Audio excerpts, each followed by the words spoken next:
Welcome to Out of Nowhere, where we talk with marketers, makers, and value creators about where they've been and where they're going next. Let's dive in. Today, we're talking prop tech with Blake and Rayanne from Homebase, a smart building platform enabling connectivity and access control. I started the company actually out of an incubator that I was running called Think Big. We were doing some smart city initiatives here. We led a public-private partnership with the city and Cisco and Sprint. We deployed one of the world's largest smart cities.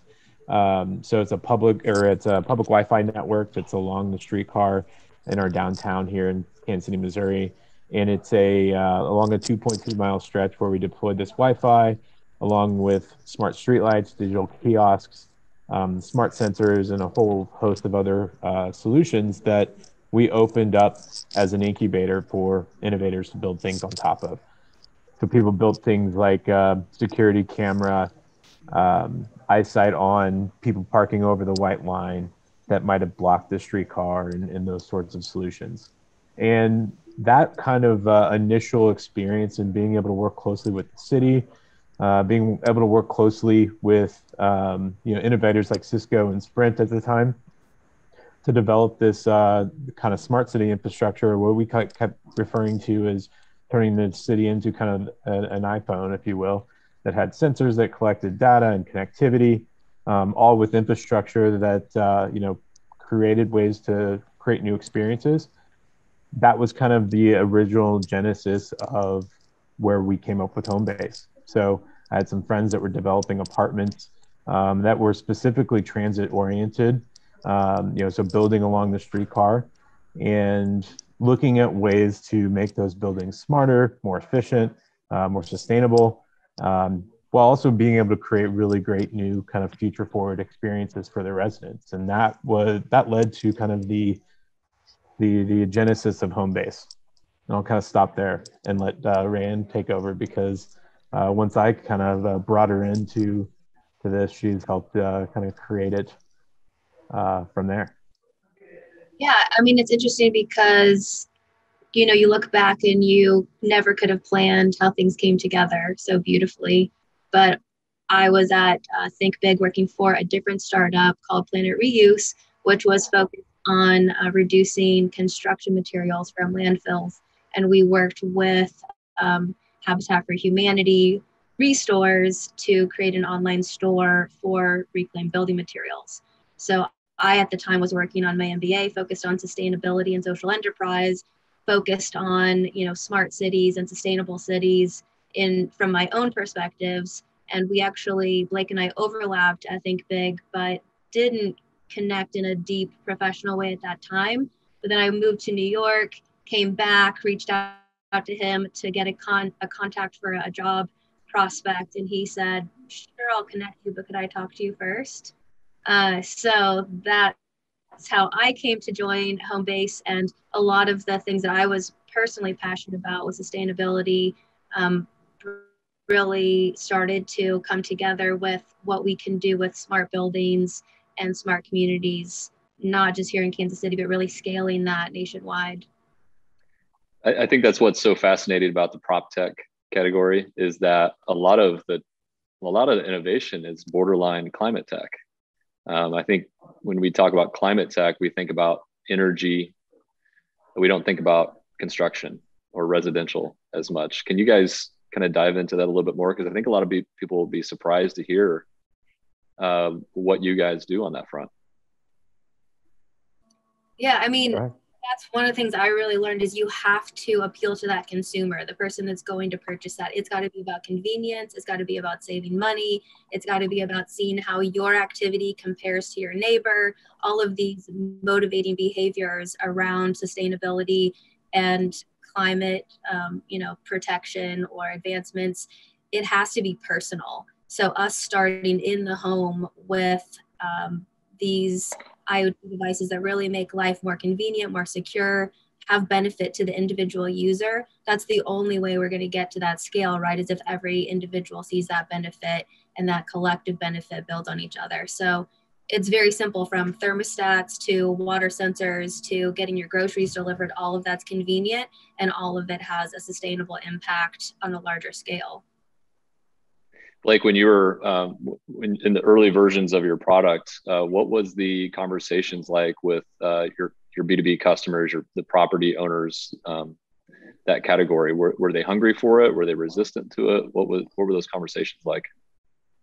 And I don't mean this in a negative way, but it was really basic. It was like, hey, this like Nest, these Nest things, they're really cool, smart thermostats. We want to put them in our building, and we want to control all of them. And I was like, oh, that seems really easy. And as you did a little bit of research, it's like, oh, you can't actually at the time, this was 2015 or so, you couldn't control multiple thermostats without having multiple Google accounts. So how could you control 200 of those? And then, you start digging in a little bit further, and you're like, oh, well, there's building automation systems going in some of these high rises. And while that's, sorry for the clapping in the background, I think we just sold a deal. We'll go and keep that in. But as you look at all of these different things, it's how does it make it come together? When you're meeting with those folks in the early days, I mean, I imagine the landscape has changed substantially, right? You're helping build out, you're trying to help establish a system there. Is it as much making it possible and then convincing folks that no, this truly is something that you can implement, rather than trying to position yourself against an alternative? Because really your indirect competitor is more of, no, we don't really need that, or we're not interested. We don't believe you can accomplish it, right? I mean, we definitely are competing against the status quo. People talk about how, they've been managing four walls and a roof the same way for hundreds of years. And that's true. But, I think that, as we all know, our homes or the places that we stay, that means a lot more these days after, the pandemic that we've all gone through, and these sorts of things become, there's going to be new ways of living. We're already experiencing these new ways to live, and it's responsibility of people to create those new kind of experiences in this new kind of world. And I think now we have that necessity where people are looking to adopt those things. Now, I will say that it is the first battle is getting people to make the investment in smart technology that they are skeptical in that it will not be obsolete very soon. You're making infrastructure investments. And so those are things that we've had to be very conscious in building and thinking about. We can't just go take some random lock off of the shelf at Home Depot or something and just put it on an apartment door. We have to work with, the major manufacturers and be able to put something in that's going to last, and something that's going to be there. And I say this word a lot, but be the infrastructure, be a part of the infrastructure in the building. And if it's like that, then once we get it in there, we can then create all of these new experiences on top of it. And the access control is something that we talk a lot about. It's an enabler for all types of new ways to manage a building, whether it's letting people in with a self-guided tour, or, as Rand alluded to, enabling new types of transactions and new types of experiences with in-home grocery delivery, or laundry service, pickup and drop off, or dog walkers or house cleaners. So those are the sorts of ways we're really looking at. Is this the things are required, but at some point those things, the locks, the thermostats, or whatever, they're just going to be table stakes. So what's next? You were talking with those early adopter customers of yours. What were some of the things what was the potential that they saw that excited them? I was going to say that I think we have to give a shout out to those early customers, and even our customers now. They are the early adopters. They are the pioneers of this digital transformation, and they do see the opportunity to do business in a new way. And of course, we're proposing a value proposition that they can make revenue in ways they never have before.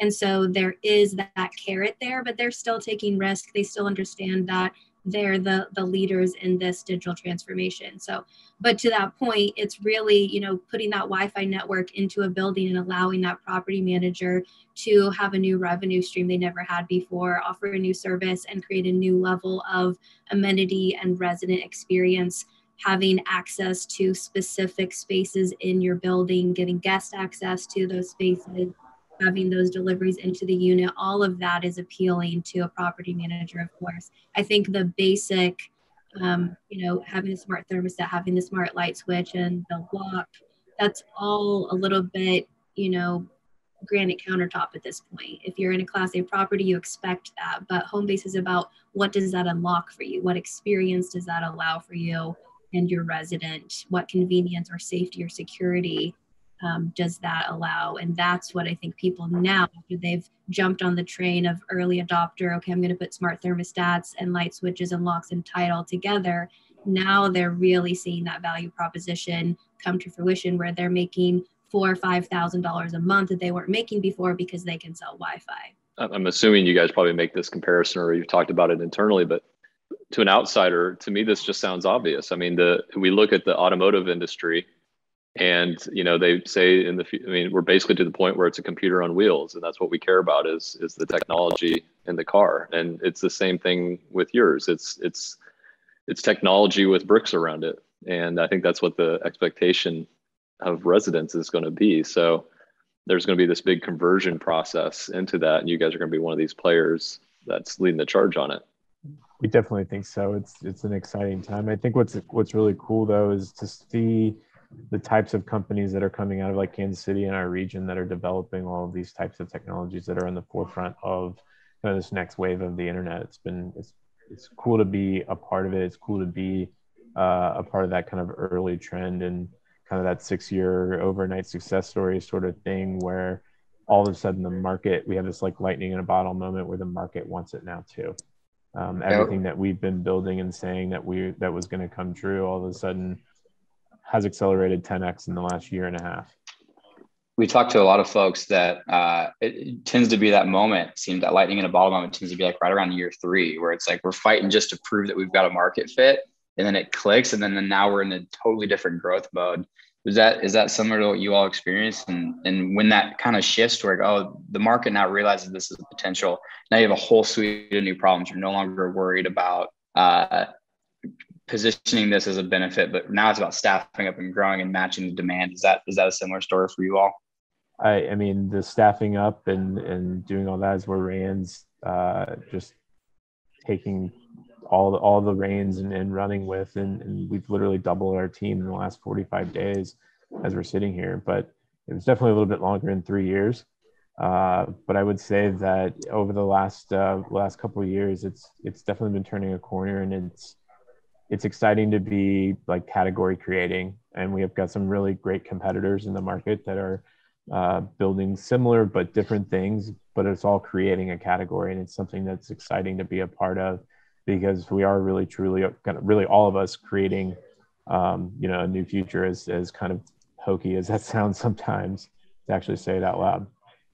What's one of the gnarliest kind of challenges that you guys ran into in those kind of early years that you were able to get past, but just stumped you harder than you thought it should, or you just knew it was going to be a tough one to get past?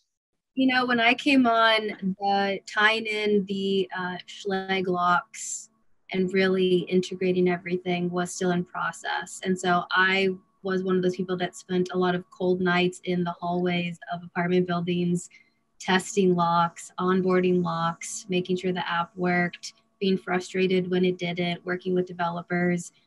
In my experience, my 3 years here, that was the gnarliest challenge was, will this work? Can we scale this? And how many hours will it take us to prove that it works? And thank God we did get through that. And now we have a product I have so much confidence in. I'm incredibly proud of the team that was all here at that time to make that work. And now we're able to innovate on top of that basic functionality in ways that are going to be more affordable and accessible to a lot more customers than our competitors will. So that's so thrilling to know as part of that. And it's one of those things where you look back in the hard, really challenging times are the things that you're like, those were the good old days and we're making this happen. To build on kind of like what Rand was saying is that kind of moment when she came in, this is definitely like hindsight kind of, re-looking at the past, but it was a big pivot moment for the company and really us. It was recognizing that moment. What happened was we were trying to integrate with a lot of different locks and a lot of different thermostats and a lot of different all these things and be as open as a platform as possible. But that moment we were kind of recognizing that, and that was not going to be sustainable. And specifically one of the most important things in a smart building, which was smart locks, controlling who can come and go out of four walls and a roof. And it wasn't just the apartment unit that we needed to cover. We needed to cover the access, like the access to the building, the perimeter doors, the amenity spaces, the parking garages, and all these different things. And so it was kind of this moment of, well, we need to go really deep, pick a partner, and go as deep as possible on this specific thing, because if not, this company is going to fail and it's not going to work, because it's more than just the apartment unit that you got to make smart. You got to make the entire building smart. It starts with that. I mean, again, similar to the automotive industry, that there is a fear that the tech ages too soon. So I'm guessing that standardization and interoperability is really important. Do you feel like the technology is to a place now where you're feeling confident about, what is physically being installed, or do you think that the innovation is still happening so rapidly that you're just going to have to really stay on top of it because it's going to be changing and evolving so quickly? Where do you see the state of things currently? I think, go ahead, Rand. I think we've done things in a way that it is that basic functionality is there. It's very confident. I'm very confident in it. And now we have the opportunity to innovate with other, with the watch, with other ways to have digital access to a door and to give guest access and to set those permissions that just weren't possible before that basic functionality was there. But now that it is, we're definitely able to innovate on that. There's definitely innovation happening around all types of hardware and everything. But one of the things that we made a strategic bet on was, instead of trying to build our own hardware and take on those incredibly hard challenges, we should go and try to build partnerships and relationships with some of the best in the class. And so, that's why we work with companies like Schlage. Though it's like that, they're not the sexiest thing in the world, but you probably have a Schlage key in your pocket. It can, they are trusted. They make a great product, and they're great partners, and they're trusted partners. And, those sorts of things were the calculated strategies that we've done. Instead of trying to bite off even more than what we could actually chew, is you work with some of these companies and let them continue to innovate on what they're experts on. We can continue to iterate on what we're trying to be experts on and learning on every day, and focus there. Awesome. Well, our simplistic view of companies like yours is there's the innovation and there's the distribution of that innovation. And our role is working in the distribution side of things, right? It's the sales and marketing aspect of that. So when you break that down between sales and marketing and partnerships and things like that, have there been some big wins for your team in terms of saying, like, we picked this strategy and it's paying off, or, that we were consistent on this effort and it took some time, but we're getting there now? Like, what are some of the things that have worked for you in terms of getting that distribution advantage starting to build up? I'd say the Wi-Fi and our partnership with Aruba, because we really are giving them the opportunity to expand into multifamily beyond just hospitality and giving some new use cases that they haven't seen. So I think it's exciting for their team to innovate with us. And it's been a learning opportunity for our team to understand some of the unique challenges of multifamily and be able to address those and know that we're scaling a Wi-Fi product that will work in multiple buildings in big cities, in more rural areas. It's just exciting to see that investment, which at times was really challenging. And we are in some cases still working through figuring out how to provide that optimal experience. But we are definitely doing it, and our team has grown. We've invested in more internal staffing to be able to do that. And that's really paying off in great way. That's awesome. Are there messaging points that, or one-liners, that you use in conversation or in your kind of sales calls or meetings or whatever that you're like, that's a line that kind of hooks people? Like that's one I like to say. Blake, I'm sure you got a pocket full of them. But are there certain lines that you've heard people like, oh, they kind of, I see it. I see they get it when we talk about this. That's really a question for you, Blake. You talk to more customers and already. The thing that I used to never think was, but as we've been building like kind of our next great product is our team and our culture and the organization. It's when we start saying that we're building the future of living, like people really start to get that. It doesn't matter what you're doing or even working on right now. That's the mission of the company, is to build the ability to have these new types of living. And that's not going to mean, not just in your apartment or your single family home or whatever. It could be your office or all of these sorts of things. And we're going to be working to do that with smart technology and access for all. So I think that's been something that's been really cool to start seeing that's a thing. That's cool. What are some of the things that you foresee over the next 5 or 10 years in this category? Where do you think the industry is going and some of the players that might emerge? The industry is converging, industry being kind of all of us that's built either smart apartment building technology from that niche or kind of office building technology from that niche. I think that's going to continue to start to converge, because at the end of the day, those smart things, all the tech that goes in the building, it starts to become complete table stakes. And what really matters is the on the office side, people call the tenant experience. We always refer to everybody as a resident on the more residential side, but either side, it's their experience and how they experience and interact with the building is going to be paramount. And those are the things that we're focusing in, is how do we create those really incredible experiences that are just kind of smart. That the other piece of this is make the property more profitable. So by generating revenue or extra revenue by delivering these services to the resident, the property manager can make more money. And if they can do that, the buildings pencil differently. They don't have to raise the rents as much. And all of these things become such a value add that as the digital transformation happens for their team, for the property management, that will take time with more data. And they become more efficient, all those other things. Those are the experiences and solutions that I think people are going to continue to build.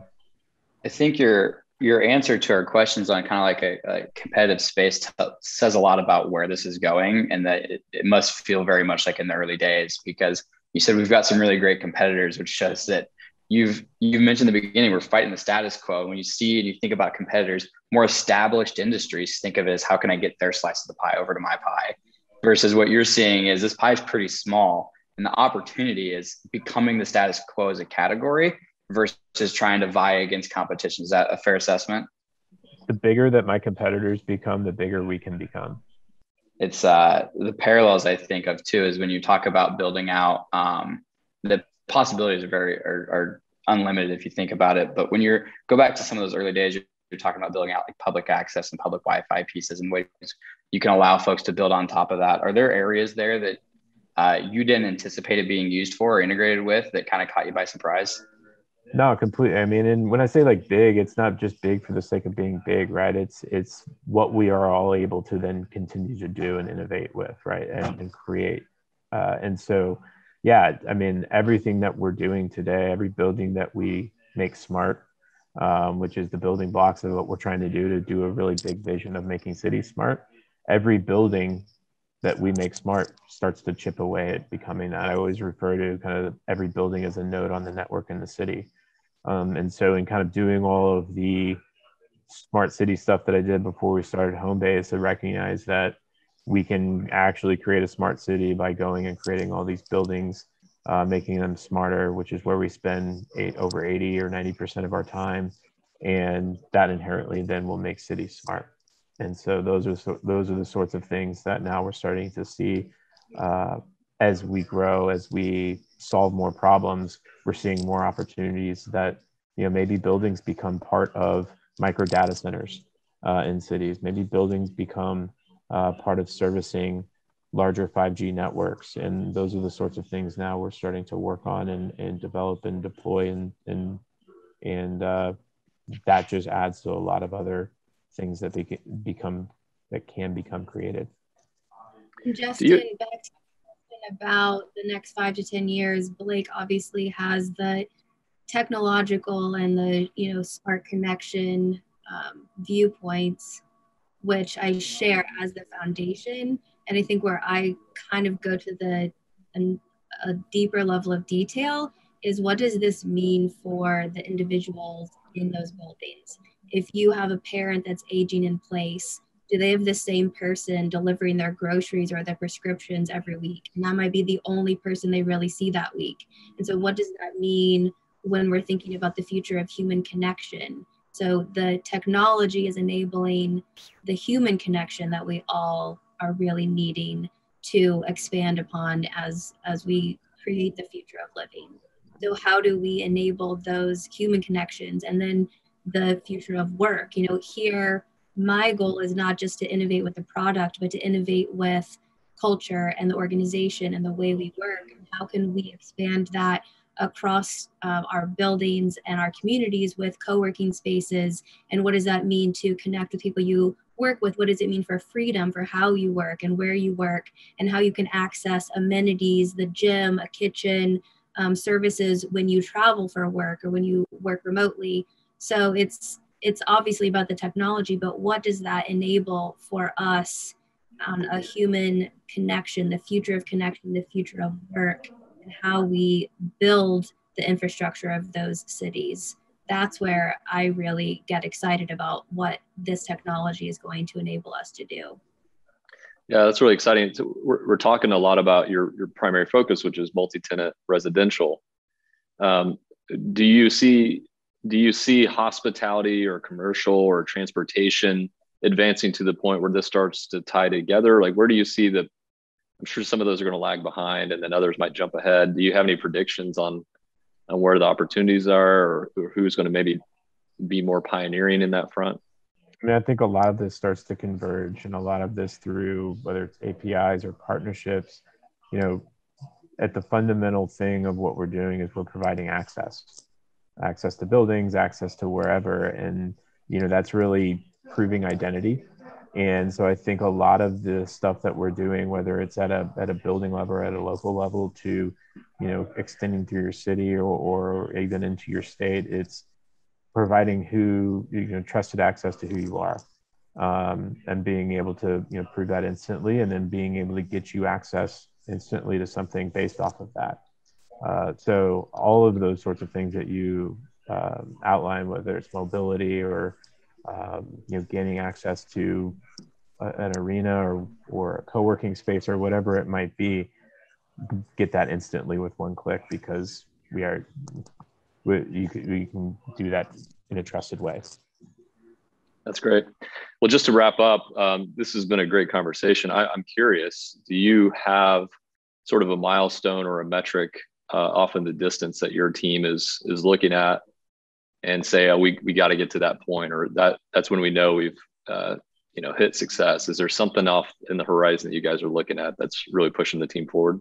There's obviously there's financial metrics and those sorts of things that you're always tracking towards that enable us to do more things. But I think for me right now, something I've said a lot is I think we have a good product. Like, we will never have a great product because I'm a founder who's the hardest on everybody, and just sees all the holes and problems with it and what we could do. So it could never be great, but I think we have that, and we have a team that's going to continue to build things that I or Ran or anybody haven't even thought of yet.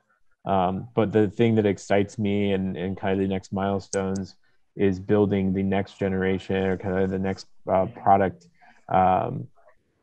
The next product we want to build is a great organization. So really just that's kind of the next milestone, the thing that I'm focused on.